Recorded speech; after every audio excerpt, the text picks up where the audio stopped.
Yo, people will be saying it's your boy Muzi13. Make sure you guys drop a like, comment on the video, and make sure you subscribe to the channel. You already know what it is. We are doing the match preview for the Chelsea versus Arsenal game at Stamford Bridge. So I'm going to give you guys some quick stats before we jump into the game like I always do. It's going to be the 13th match day in the Premier League. Arsenal played 19 games this season. In the Premier League, we've played 12, won 9, drawn 2, and lost 1. Scored 24 goals, 6 conceded, leaving us with 18 plus goal difference, the most in the league. We are currently sitting 6 points clear at the top of the league, which increased from last week as it was 4 points ahead of City, but they lost and Chelsea won. Chelsea currently sitting second in the league on 23 points. They've scored 23 goals and they've conceded 11. Arsenal have kept 13 clean sheets in all competitions this season. So 13 clean sheets in 19 games, sorry. It's pretty impressive. There is an injury boost for both teams. Cole Palmer is back in training and he's available to start this game according to Enzo Maresca. Odegaard is back as well. He came on in the game against Bayern. Madueke and Martinelli are back as well. They both came on in the game against Bayern and they both scored as well. Chelsea have been marginally better away from home than at home this season, but it's not a major difference. It's just about 3 points, so they have a slightly better away form, but they've been pretty solid at home as well. However, the damning start from Chelsea's perspective is they are winless in 7 games against Arsenal. Their last win coming back in the Premier League in 2021, and they have not beaten Arsenal at Stamford Bridge since 2018, so now over 7 years. Obviously, from a Chelsea perspective, they'll be looking to change that, but we're not talking about the Chelsea perspective. We're talking about Arsenal. And so let's talk about Arsenal now. So Arsenal have been amazing this season. Top of the league in the Premier League, top of the Champions League league phase as well. Just coming off huge wins against Tottenham in the North London Derby, winning 4-1 and beating Bayern, who were, before that game, going into that game at least, everyone was seeing them as the best team in Europe. We beat them 3-1 as well. Arsenal has shown a lot of maturity this season, been a very strong and resolute defensively. The goals have started flowing in as well, which is good to see. That was one of my main concerns, just looking at the season in general, like where are the goals going to come from? Or not where are the goals going to come from, but like, can we get that attacking unit gelling and like getting some output from the attackers, the strikers? And we've done pretty well to manage it so far. Like we've had a few injury concerns. Obviously the likes of Gabriel Magalhaes, he's out now with an injury for about 1 to 2 months. We're not sure yet, but it's probably gonna be a minimum of a month. Probably won't see him till at least January. So he's out. We've seen the likes of Gyökeres, who's been missing now. He's injured as well. Havertz hasn't played since the first game of the season. Odegaard just came back from injury. The likes of Madueke and Martinelli just came back from injury as well. So we have had our fair share of injury doubts or injury problems this season. Ben White as well, recovering with his injury issues. So we've had a few amount of injuries this season, but the good thing about Arsenal this season in comparison to last is the squad depth. The squad depth is levels above what we had last season. We're looking at last season when we picked up injuries, we didn't have the accurate squad depth or just the personnel to bring in. We lost Jesus. He picked up an ACL injury in January. He was out. Havertz got injured, and I believe about February he was out to the end of the season. So we had to resort to putting Mikel Merino up in strike. And I still remember that first game when he came into the team against Leicester, scoring that brace. It absolutely shook everyone. And he went on to have a very good campaign at the 9, scoring crucial goals against the likes of Chelsea, Real Madrid.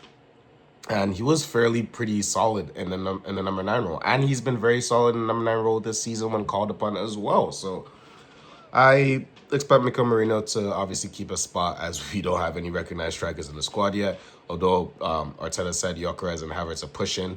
They're going to be very close to returning. However, even if they were fit, this is not the kind of game you throw them back into. I don't think they would be playing regardless.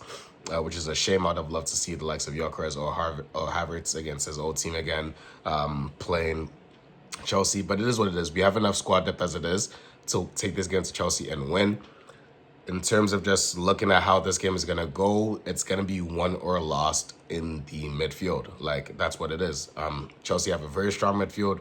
Arguably They from their perspective, they'll say it's the best. From an Arsenal perspective, I'm gonna say it's the best. But they have some good midfielders. They have Enzo, who's been playing really good this season in a more advanced role.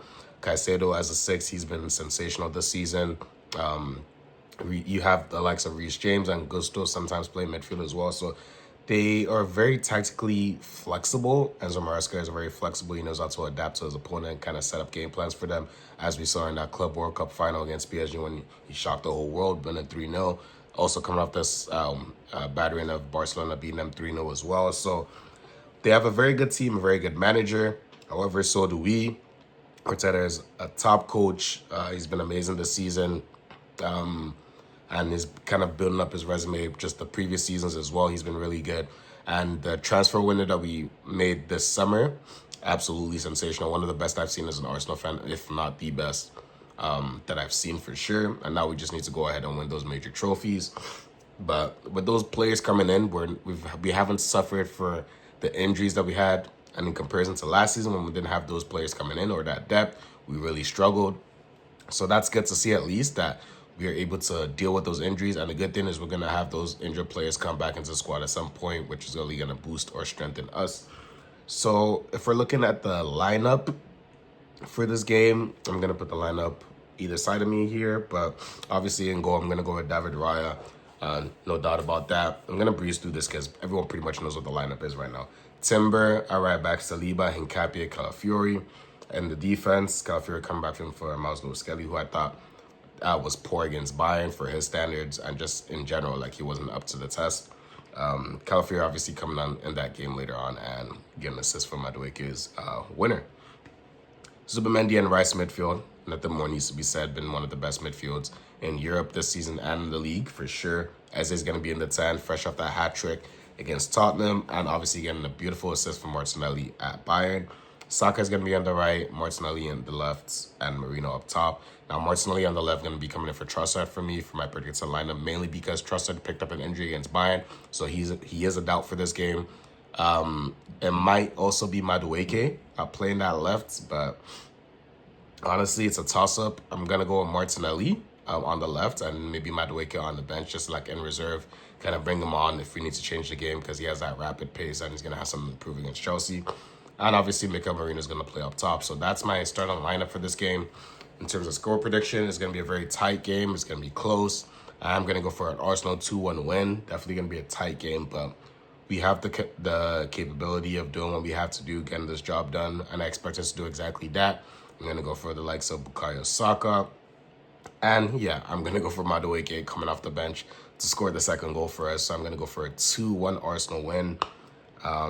Cole Palmer is back for them. I don't know if he's going to start, but if he starts, maybe he might get the goal for them. But the 2 goal scorers for Arsenal, I'm going to go for Saka and Madueke. So yeah, that's pretty much been the preview for the Chelsea versus Arsenal game. I am absolutely buzzing for this game. Just like the North London Derby, this one for me is a step up. Yeah, I know Tottenham are the fiercest rivals, but if you look at Chelsea, they're like between Chelsea and Arsenal are like the most, like the biggest teams in London. So obviously Arsenal's the biggest team, but Chelsea are a big team as well. We have to give them that. So it's going to be a very interesting game. I'm going to be watching this game at the pub, same way I did for the North London game, North London Derby game as well. It was absolutely vibes in that pub, and I expect it to be rocking in the pub over when we're playing Chelsea as well. So yeah, that's been the preview. Make sure you guys drop a like, comment, and subscribe to the channel. It's been your boy Muzi13. I'm going to see you guys in the post-match after we hopefully get that dub against Chelsea. And we out. Peace.